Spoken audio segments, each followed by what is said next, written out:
बाबु ओइ फुच्चो कहाँ हिँडेको बहिनी बोकेर बहिनीको माया लाग्छ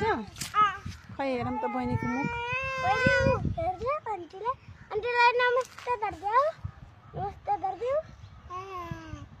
नमस्ते अनि बहिनीको नाम के हो नि उसिका हो